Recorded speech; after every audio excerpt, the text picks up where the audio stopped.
बातमी आहे जरा हटके, एक संक्रांत कुंकवाच्या पलीकडची। त्रिमूर्ती शिक्षण संस्थेच्या श्रीराम विद्या मंदिर व माध्यमिक विद्यालय रामनगर भोसरी यांच्या वतीने मंगळवार दिनांक 17 जानेवारी 2023 रोजी हळदी कुंकू व विचाराचे वाहन कैलासवासी उमाताई गुळवे सभागृह येथे आयोजित केला होता। या कार्यक्रमाची सुरुवात मान्यवरांच्या हस्ते विद्येची देवता सरस्वती व राजमाता जिजामातेचे पूजन व दीप प्रज्वलन करून करण्यात आले। या समारंभाची मध्यवर्ती संकल्पना होती एक संक्रांत कुंकवा पलीकडची। या संकल्पनेअंतर्गत ज्या महिलांच्या पतीचे निधन झाले अशा महिलांना अतिथी म्हणून आमंत्रित करण्यात आले होते।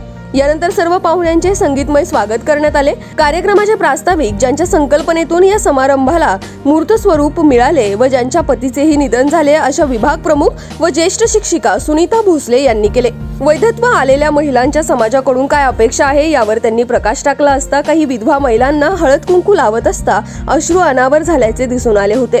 या कार्यक्रमाला पतीचे निधन झालेल्या मंगल पाटील, लता नाणेकर, शुभांगी शेळके, मीना आखाडे, रेणुका वायदंडे या शिक्षिका तसेच अलका झांबरे, मंगल करपे, संगीता निकम, विद्या पाटील, सुवर्णा सावंत, शकुंतला पांचाळ या गृहिणी तसेच माध्यमिक विभागाच्या मुख्याध्यापिका संगीता हुंबे उपस्थित होत्या।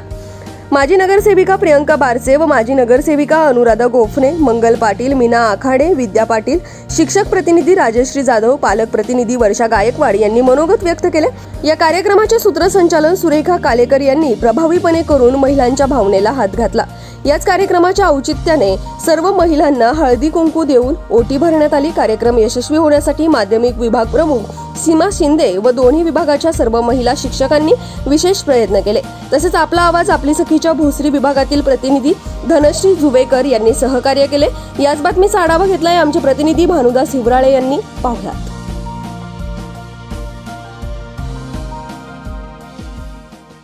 एक संक्रांत कुंकवाच्या पलीकडची ही संकल्पना सुचली जेव्हा स्वतःवरती आभाळ कोसळलं तेव्हा आपण जे दुःख उपभोगलं ते इतरांच्या वाट्याला येऊ नये ही इच्छा खूप दिवसापासून मनामध्ये प्रबळ होती।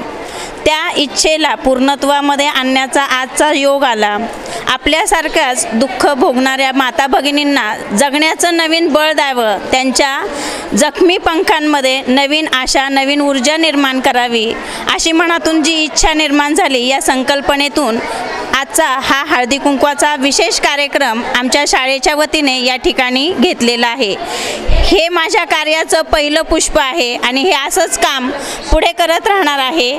ज्या माता भगिनींना आपल्या एकल आयुष्यामध्ये सौभाग्य गमावल्यानंतर अनेक संकटांना, अनेक दुःखांना सामोरं जावं लागतं, आपल्याच्या जर या छोट्याशा कृतीने त्यांना सर्वांबरोबर सन्मानाने वागण्याची जर संधी मिळत असेल तर माझं हे पाऊल नक्कीच पुढे पडत राहील आणि मला साथ देणाऱ्या माझ्या सर्व महिला शिक्षिका भगिनींचं, माझ्या शाळेचं आणि माझ्या विशेष करून पालक वर्गाचं मी या ठिकाणी आभार मानते। आज खूप छान वाटतंय कारण तब्बल 11 वर्षानंतर हा जो योग आहे तो माझ्या आयुष्यात आलेला आहे।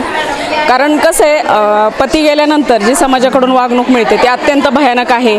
प्रत्येक शुभ कार्य असलं की त्या महिलांना लांबच ठेवलं जातं। लग्न कार्य असू देत, इतर कुठलाही वाढदिवस असू देत, कोणताही मोठा कार्यक्रम असू देत, देवकार्य असू दे, कोणतंही कार्य असू दे, आमच्यासारख्या महिलांना मागेच ठेवलं जातं। अजिबात मान सन्मान दिला जात नाही आणि आज एवढ्या वर्षांनंतर आम्हाला हे सौभाग्याचं जे लेणं आहे ते भोसले मॅडमच्या रूपाने मिळालेलं आहे। भोसले मॅडमने आमचा इथं मान सन्मान केलेला आहे आणि आम्ही अक्षरशः भारावून गेलेलो आहोत आणि खूप छान वाटते की एवढ्या वर्षानंतर त्या हळदी कुंकवाची 2 बोटं आमच्या कपाळाला लागलेली आहेत। मी सांगू शकत नाही आहे तुम्हाला की आज हा दिवस आमच्यासाठी काय आहे ते। एक संक्रांत कुंकवा पलीकडं हा जो कार्यक्रम आपल्या भोसले मॅडमांनी केलेला आहे तर ही एक क्रांती आहे आणि अशी क्रांती एकटी व्यक्ती घेऊ शकत नाही किंवा करू शकत नाही। तर भोसले मॅडमांचा स्टॉप, त्यांचे मुख्याध्यापक जगदाळे सर, त्या मॅडम मुख्याध्यापिका गुरव मॅडम यांचं सगळ्यांचं सहकार्य आपल्या भोसले मॅडमांना लाभलं आणि म्हणून त्यांनी हा इतका छान कार्यक्रम घडवून आणला। तुम्हाला अतिशयोक्ती वाटेल की 45 वर्षानंतर मला हा हळदी कुंकवाचा मान मिळाला। खूप आनंद वाटला, खूप आनंद वाटला। कारण अशा बायांना समाजामध्ये बघा प्रत्येक क्षेत्रामध्ये अशुभ मानलं जातं। तो लग्न समारंभ असो, कोणताही कार्यक्रम असो, साधा बर्थडेचा कार्यक्रम असेल, वाढदिवसाचा, त्या ठिकाणी सुद्धा आमच्यासारख्या महिलांना त्या ठिकाणी भाग घेणं जरा अवघड जातं। आणि म्हणून या ठिकाणी आपल्या भोसले मॅडमांनी ही क्रांती घडवून आणली. मला खूप आनंद वाटला. इतके दिवस जो मान सन्मान आम्हाला समाजाकडून भेटत नव्हता, इवन आमच्या घरातून सुद्धा भेटत नाही, जे जुन्या रूढीचे आहेत परंपरागत त्यांच्याकडून नाही. पण मी ही गोष्ट फेटाळून लावलेली आहे. मी गेल्या वर्षी माझा वटसावित्रीचा पहिला कार्यक्रम आमच्या नगरसेविकांतर्फे केलेला आहे. मी स्वतः जाऊन तिथं उपस्थिती दिली आणि उत्स्फूर्तपणे केला. मला असं वेगळं शिकायला मिळालं की आज शिक्षण घेण्यासाठी मुलं शाळेमध्ये येतात, पण त्यातूनही ही शिक्षक जी मंडळी आहेत की ते आपल्याला स्त्रीला पुढे जाण्यासाठी किंवा मुलींना खचून न जाता किती जरी संकट आपल्यावर आलं तर मुलींनी देखील पुढे जाऊया, पुढे गेलं पाहिजे आणि त्या संकटावर मात करून तिनं देखील खंबीरपणे उभं राहिलं पाहिजे. जसे आज भोसले मॅडम उभ्या राहिलेल्या आहेत, त्यांच्या जीवनामध्ये आज एवढ्या घडामोडी घडल्या, त्यातून ते सावरल्या आणि पुढे गेलेल्या आहेत. त्यांनी मुलांचं भवितव्य पाहिलेलं आहे आणि इथून ते इयत्ता 6वी ला श्रीराम विद्या मंदिरमध्ये शिकवत आहेत आणि तिथंही ते मुलींना हेच रस्ता दाखवत आहेत की मुलींना तुम्ही खचून जाऊ नका, जसं मी सावरले तसं तुम्हीही सावरा आणि पुढे दुःखाला कवटाळत बसू नका, पुढची वाटचाल करा, संकटाला सामोरे जावा.